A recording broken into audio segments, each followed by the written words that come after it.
तो कोई कहीं सेलेक्ट हो गया, कोई कहीं, अगर वो योग्य थे तो। लेकिन कुछ बच्चे ऐसा थे कि और जगह ओवर एज हो रहे थे, कुछ कोई किसी जगह कोई ध्यान नहीं दे पा रहा था, तो मतलब और जगह मैं इसलिए सेलेक्ट नहीं हो पाऊंगा एसएससी में तो क्योंकि वहां इंग्लिश आती है। तो ऐसे बच्चे अभी भी इसके लिए रुके हुए थे, नो डाउट। कि अब आप सोचोगे सर होशियार बच्चा तो कहीं भी नौकरी ले ही जाएगा, वो रुकेगा इसके लिए नहीं। मैं भी मानता हूं कि 5 साल इस नौकरी के लिए वो नहीं रुकेगा। अच्छी बात है उन बच्चों के लिए जिनका इसमें फॉर्म है और जिनका वीडियो का दोबारा से एग्जाम होना है। जो पहले सेलेक्ट हो गए थे, चाहे वो अनफेयर मीन से हुए हों या फेयर मीन से हुए हों, तो अनफेयर वालों को तो छोड़ दीजिए, वो इस बार नहीं होने वाले। लेकिन जो फेयर मीन से हुए थे, मैं मानता हूं कि उसमें से 50% का सिलेक्शन हो गया होगा। 50% अगर वो इसके लिए बच रहे हैं तो इस बार भी सिलेक्शन निकालेंगे। कुछ ही अपवाद होते हैं कि अब थोड़ी पढ़ाई की कंडीशंस वैसी नहीं है, अब उतना टच में नहीं हूं जितना पहले हुआ करता था, तो वो बच्चा कुछ रह जाएं, फेयर वाले भी, ठीक है। और कुछ नए बच्चे इसमें जो पिछली बार तैयारी इतनी अच्छी नहीं थी, उतना मैं जागरूक नहीं था, मैं तभी तैयारी में लगा ही लगा था, पहली बार 12वीं करके आया था तो मुझे इतना पता नहीं था, पर अब की बार तो मैंने बहुत अच्छे से मेहनत की, तो वो बच्चे यहाँ सेलेक्ट भी होंगे। अब मैं थोड़ा सा इस बारे में बता देता हूँ बच्चों कि आपको कितना कितना स्कोर करना चाहिए। और आप RWA का मॉक टेस्ट अगर दे रहे हो, 11-12 हज़ार बच्चे उसको अटेम्प्ट कर रहे हैं एक हफ्ते के अंदर, तो मैंने देखा है कि भाई उनके स्कोरों को भी मैंने एनालिसिस किया है। अब मैं जो आपको एनालिसिस बताऊंगा वो मैं कौन होता हूं कि ये पेपर को प्रिडिक्ट कर दूं किस लेवल का आएगा। देखिए, जब भी मैं ये बोलूं कि सेफ स्कोर, तो मैं सेफ स्कोर किस आधार पे बोल रहा हूँ आप बताओ। सेफ स्कोर में बोल रहा हूं या तो प्रीवियस ईयर पेपर जैसा पेपर आ जाए, या फिर पेपर ऐसा हो जो RWA के मॉक टेस्ट जैसा हो, तो मैं उस आधार पे बात कर सकता हूं। तो अगर मैं RWA के मॉक टेस्ट जैसा बात करूं तो मुझे ऐसा ही ऑलमोस्ट नजर आता है लेवल जैसा आपका प्रीवियस ईयर था। मैं छोड़ देता हूं कि यार RWA हम लोग उतना अच्छा मॉक टेस्ट नहीं बना रहे होंगे, मैं प्रीवियस ईयर के हिसाब से ही आपको बताता हूं। अब आप सोचो कि सर प्रीवियस ईयर के जैसा पेपर आ जाए तो इस बार बच्चों की तैयारी और अच्छी है, तो वो कट ऑफ भी बढ़ जाएगी। बच्चों, अगर तैयारी बच्चों की अच्छी है, ऑनलाइन साधन भी बच्चों को अवेलेबल हो रहे हैं, मान लिया मैंने, लेकिन वो एक दूसरा फैक्टर भी काम करेगा कि ये 5 साल पुरानी भर्ती है तो अच्छे बच्चे सेलेक्ट हो चुके हैं। तो मैं ऐसा ही इसको मानूंगा, अगर प्रीवियस ईयर जैसा पेपर आया, अगर वही सारे बच्चे बैठ रहे होते, सारे वही, तो फिर तो जाहिर सी बात है कट ऑफ उठेगी, क्योंकि बच्चों को मेहनत करने के लिए टाइम मिला है दोबारा और उनको एक एग्जाम देने का एक्सपीरियंस भी हो चुका है। लेकिन वो सारे नहीं बैठेंगे सर, बैठेंगे थोड़े बहुत, 10-20 हज़ार कम या 1 लाख कम ज़्यादा से ज़्यादा। पर बच्चों, मैं उन बच्चों की बात कर रहा हूं जो सेलेक्ट होने लायक बच्चे थे, उनमें से वो सारे नहीं बैठेंगे क्योंकि वो कहीं ना कहीं सिलेक्शन ले चुके होंगे। तो मैं इस हिसाब से ये कह सकता हूं कि कंपटीशन लगभग ऐसा ही रहेगा जैसा 5 साल पहले ही था। ठीक है, कंपटीशन तो बहुत बड़ा है, साधन भी बहुत अवेलेबल हुए हैं, पर 5 साल पुरानी भर्ती है, इसलिए इस आधार पर कह सकता हूं कंपटीशन ऑलमोस्ट वैसा ही रहेगा। ठीक है, तो अब इसमें अगर मैं आपको बताऊं कि भाई मेरे नजरिए से सोचते हो, देखिए मैं एक इंसान हूं यार, तो मैं भी गलत हो सकता हूं, पर फिर भी मैं आपको अपना एक नजरिया बता रहा हूं अपने एक्सपीरियंस के आधार पर, जो मैं जिस भी एनालिसिस पे पहुंच पाया हूं मॉक टेस्ट से, प्रीवियस ईयर आधार पर।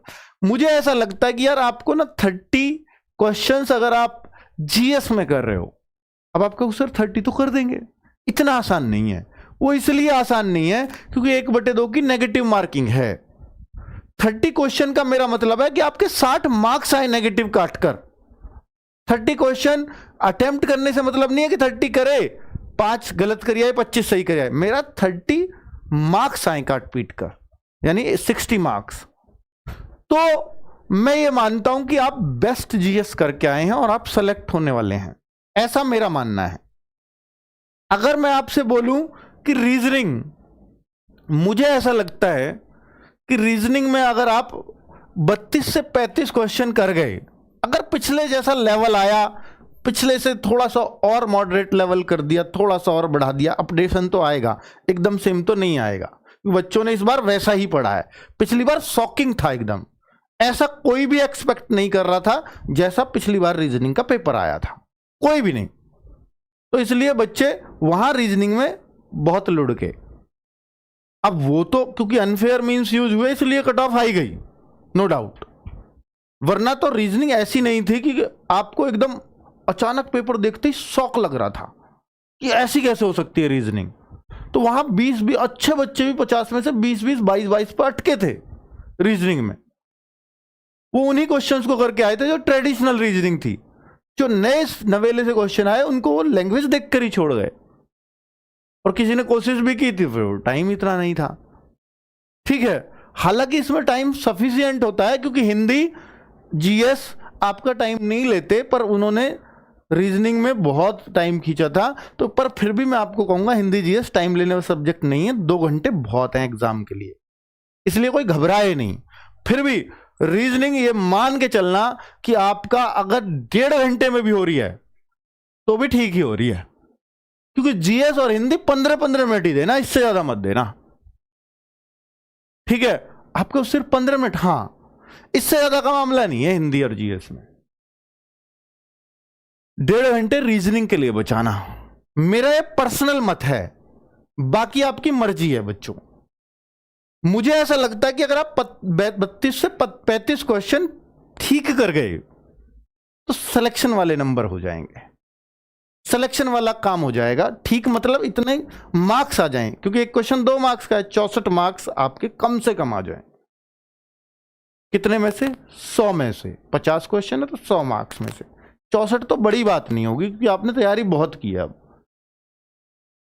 एडमिट कार्ड बेटा अभी नहीं आए हैं, एडमिट कार्ड के लिए थोड़ा सा और वेट कर लीजिए, 20 तारीख के आसपास आएंगे, वो मैं बता चुका हूं। हिंदी के लिए अगर मैं बोलूं तो हिंदी में ऐसे मानता हूं कि पिछली बार भी बहुत अच्छा बच्चों ने किया था, अगर वैसा ही पेपर आया तो 45 तक आपको हिंदी करनी पड़ेगी, यही वो सब्जेक्ट है। देखिए मैं ऐसा मानता हूं बच्चों कि रीजनिंग और हिंदी ये सब्जेक्ट में आपके गलत कम से कम हो। जीएस में गलती के चांसेस रहेंगे, फिर आपको कहूंगा कि तुक्का मत मानना। जीएस में आपको लगे अंकित सर ने 30 क्वेश्चन बताए थे यार जीएस में, मेरे तो 20 ही हो रहे हैं, मुझे तो ये 30 करने हैं, 30 सही करने हैं, वरना तो मैं तो गया। ऐसा नहीं है, हो सकता है आपकी जीएस 20 लायक ही आई हो पेपर में, मैं तो कह रहा हूं, हो सकता है जीएस ऐसी आई हो कि सबके ही 20 हो रहे हो, फिर आपको उस टाइम पर दुख हो जाएगा कि अंकित सर की वाली बात यार मैंने गलत याद रखी, 10 क्वेश्चन में खामा खा तुक्का मार आया और वो 10 क्वेश्चन मेरा बेड़ा गर्क कर देंगे, क्योंकि नेगेटिव मार्किंग बहुत खतरनाक है। तो मैं आपसे सिर्फ ये कहूंगा कि जीएस में इस बात का प्रेशर मत लेना मैंने 30 करने के लिए बोला है। जीएस में बस आपको ये सोच करके जाना है कि जो मुझे आता है अच्छे से आता है उसी को मैं लगाऊं। अगर मेरे को ये लगता है कि मैं 2 ऑप्शन में श्योर नहीं हूं, 2 ऑप्शन में बिल्कुल क्रॉस कर रहा हूं कि ये नहीं हो सकते, पर इन 2 ऑप्शन में से मैं श्योर नहीं हूं, हो सकता है सही, नहीं भी हो सकता है, सिर्फ 2 ऑप्शन में से मैं 50-50 हूं, तब लगा देना। 2 बिल्कुल गलत कर दिए हैं कि ये नहीं हो सकते, पर आंसर इन दोनों में श्योर है, तो आप वहां पर तुक्का जरूर मारना, ये मेरा पर्सनल मत है। लेकिन अगर आपके पास 3 ऑप्शन है, एक ही क्रॉस किया है आपने, एलिमिनेट किया है, 3 में से आप डाउटफुल हैं, तो आप मत लगाना, ठीक है। चलिए, अगर 1/3 की नेगेटिव मार्किंग होती तो मैं कह देता फिर भी रिस्क ले सकते हो 3 ऑप्शन वाले पे, लेकिन 1/2 की है तो 2 ऑप्शन पे रिस्क ले सकते हो, 3 पे नहीं, ठीक है। तो रीजनिंग और हिंदी ये शॉर्ट होते हैं सही अगर आपके हैं, पर चूंकि जैसे रीजनिंग में भी कुछ क्वेश्चंस ऐसे होते हैं, कथन पूर्व धारणा या डिसीजन मेकिंग वाले कुछ क्वेश्चंस आपको मिलेंगे, तो जिनमें इस तरह के कंफ्यूजन होंगे, ये हो भी सकता है नहीं, पर फिर भी आप 2 ऑप्शन रीजनिंग में भी कथन पूर्व धारणा वाले सवालों में भी काट सकते हो कि ये तो हो ही नहीं सकते, फिर आपके पास 2 बचेंगे, उनमें फिर मैं आपसे कहता हूं कि वहां तुक्का लगा सकते हो। 2 वाले पे तो मैं आपसे कहूंगा कि उसको मत छोड़ के आना, ये आप ये बात यहां से लेकर के जाएंगे तो एग्जाम में काम आएगी जरूर, ठीक है। अब मैं हिंदी की बात कर लेता हूं, तो हिंदी बच्चों इसलिए मैंने 45 लिखा है क्योंकि हिंदी आती ही बहुत आसान है। अब आप कहोगे सर इतनी आसान आती कि 45, पहले भी बच्चे इतने ही करके आए थे, लेकिन अगर पिछली बार आसान आई थी, जरूरी नहीं है कि इस बार भी आसान आए, तो फिर ये 45 नीचे आ जाएगा। मैं फिर कह रहा हूं, इस बात का प्रेशर मत लेके जाना, ये मैं प्रीवियस ईयर आधार से कह रहा हूं। तो अब अगर मैं इसको कैलकुलेट करूं तो बच्चों ये मेरे हिसाब से बन जाता है 4 3 7 3 10 117 क्वेश्चन बन जाते हैं। 117 इतना ही बनेगा ना, 60 40 नहीं 107, 60 और 40 100 107 क्वेश्चन। हाँ 117 तो ज्यादा हो जाएंगे यार। 107 क्वेश्चन यानी 214 मार्क्स। मुझे ऐसा लगता है कि ये सिलेक्शन के लिए सफिशिएंट होंगे अगर पहले जैसा भी पेपर आ जाए तो। हो जाएंगे सर, इतने पे हो जाएगा, मुझे ऐसा लगता है। ठीक है, मैं पिछली कट ऑफ दिखा देता हूं आपको। ये तो चूंकि कोर्ट ने भी माना है कि इसमें बहुत, और सरकार तो ने भी केस ही डाला था कि भाई इसमें गलत हुआ है, तो सरकार कोर्ट एक जैसा कह रहे थे, तो इसमें तो भाई अनफेयर हुआ ही है। फिर तो 211 पे कट ऑफ गई थी इसकी भी, जनरल की यही हाईएस्ट है 211। ओबीसी की इसमें 205 गई थी, तो मैं 214 का मैंने आपको तरीका बताया, 214 ऐसे हो सकते हैं। पर ये प्रेशर मैं फिर कह रहा हूं, हो सकता है 200 से नीचे भी कट ऑफ रह जाए। सब कुछ पेपर पे डिपेंड करेगा कि पेपर किस लेवल का है। बस आपको उस दिन सोच के ये जाना है कि मुझे अपना बेस्ट दे करके आना है। अगर ऐसा सोच के गए तो निश्चित तौर पे आपका सिलेक्शन हो जाएगा कि यार जो आता हुआ क्वेश्चन है वो गलत नहीं करना, तुक्का मारना नहीं है, वीडियो में सिलेक्शन हो जाएगा। क्योंकि 1/2 नेगेटिव मार्किंग बहुत नीचे ले आएगी कट ऑफ को। फिर ये इतनी ऊपर क्यों है, इसका कारण यही था कि अनफेयर फेयर दोनों तरह के बच्चे थे इसमें, तो वो तो कट ऑफ बढ़ा ही देंगे भाई, उनके लिए तो कुछ भी मुश्किल नहीं है। अब एक बात और बता दूं कि जो बच्चे, देखिए एक टीचर रीजनिंग में आपके साथ बहुत मेहनत कर रहा है, क्योंकि रीजनिंग इसकी 32-35 क्वेश्चन, अगर मैं किसी और एग्जाम की बात करता तो 50 में से मैं 40-45 का टारगेट देता आपको। लेकिन चूंकि वीडियो एग्जाम में पिछली बार बहुत खतरनाक रीजनिंग पूछी है, लंबे लंबे क्वेश्चंस पूछे, इसलिए आपको 32-35 का टारगेट दिया है। तो भाई ये टीचर आपके साथ लगातार मेहनत कर रहे हैं।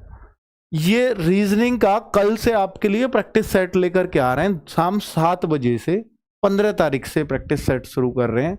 ये कुछ प्रैक्टिस सेट आपको कराएंगे, 8-10 जो भी इन्होंने आपसे वादा किया होगा। ये 2.5 से 3 घंटे का हो सकता है, पूरे 50 क्वेश्चन करवाएंगे।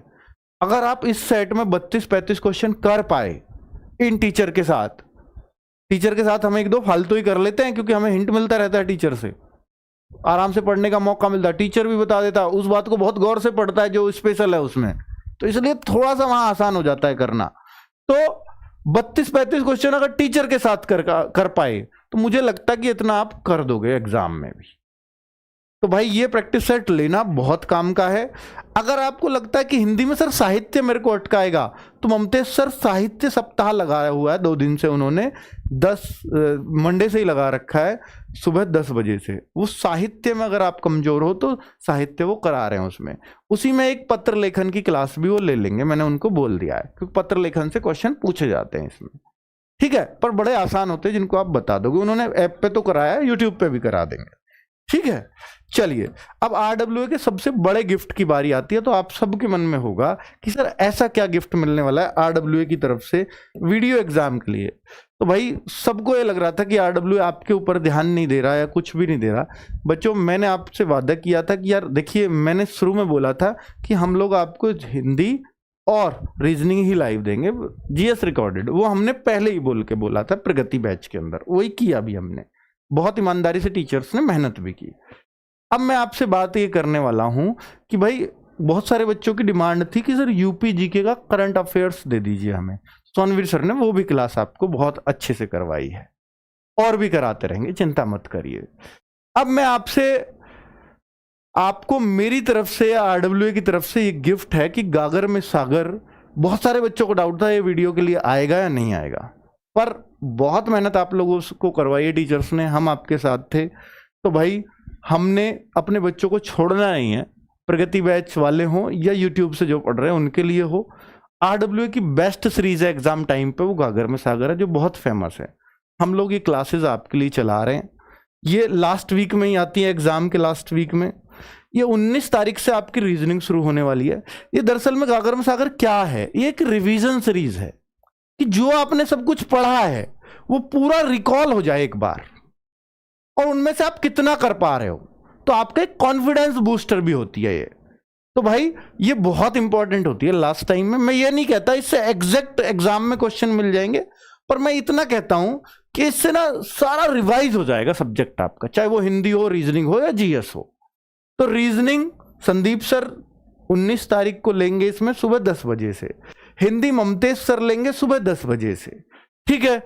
और इसमें 250 क्वेश्चंस की हमारी कोशिश होती है। रीजनिंग में तो 250 नहीं हो पाएंगे, तो हो सकता है संदीप सर ने इसको 2 पार्ट में आपसे बोल रखा हो, पर कोशिश रहेगी कि एक पार्ट में हो जाए, ठीक है। अगर जरूरत पड़ी तो दूसरा पार्ट भी बना देंगे। ज्योग्राफी अंकित चौधरी सर इसको करा रहे होंगे 21 तारीख को। तो ज्योग्राफी के 250 क्वेश्चंस में वो पूरा 200 हो या 250 हो, जितना भी सर बढ़िया समझेंगे वो लेकर के आएंगे। बेस्ट क्वेश्चंस जो यूपी के एग्जाम्स में जहां भी आते हैं, कैसे क्वेश्चंस बन सकते हैं उस सब पे ध्यान रख करके, यूपी SSSC कैसे क्वेश्चंस पूछता है या पूछ सकता है, उन सब का हम लोग ध्यान रखेंगे इसमें। पॉलिटी अजीत सर, आप सबको मालूम है कि पॉलिटी को बहुत इंटरेस्टिंग वे में पढ़ाते हैं। तो अपना एक्सपीरियंस SSC GD में इन्होंने पॉलिटी पढ़ाई तो बच्चों को हूबहू क्वेश्चन मिल गए। तो उम्मीद है कि भाई आयोग के क्वेश्चंस को ध्यान में रखकर ये भी पॉलिटी लेके आएंगे, और जो लास्ट टाइम में लाएंगे उसका फायदा निश्चित तौर पर आपको होने वाला है। स्टैटिक जीके में क्या यूपी के एग्जाम्स में भी या वीडियो में भी स्टैटिक आ सकती है? जी बहुत कुछ आ सकता है। स्टैटिक तो वही सब है, हो सकता है वो ज्योग्राफी भी हो, थोड़ी बहुत हो सकता है वो पॉलिटी के क्वेश्चंस भी हो जैसे, तो वो सारा कुछ स्टैटिक के अंदर आ जाता है, जो और सब्जेक्ट में रटने वाला काम है और एड ऑन नहीं हो पा रहा है, तो वो स्टैटिक में आता है। तो स्टैटिक पार्ट में बहुत कुछ नवीन सर आपको करा देंगे इसमें। 23 तारीख को इनकी क्लास है सुबह 10 बजे से। साइंस जो आ सकते हैं वीडियो में क्वेश्चन साइंस के, तो दोनों सर और मैम इसको 10 बजे लेंगे सुबह, 24 तारीख को सुबह 10 बजे से। और सोनवीर सर यूपी और नेशनल करंट अफेयर्स जो भी दोनों का मिला करके 200-250 क्वेश्चंस बनेंगे, या ये तो 500 क्वेश्चन की भी ले लेते हैं, तो 25 जून को ही आपकी क्लास होगी। तो ये गागर में सागर का पूरा शेड्यूल है, आपने सबने देख लिया है। पूरी जान लगा करके टीचर्स आपके साथ होंगे। उम्मीद है कि आप भी बहुत कॉन्फिडेंस एग्जाम में लेकर के जाएं और सेलेक्ट होने के लिए पेपर में बैठें। RWA के छात्र हो तो निश्चित तौर पर डर तो थोड़ा सा कम बाकियों से लगेगा, इतनी तो हम उम्मीद आपसे करते हैं। नमस्कार, धन्यवाद।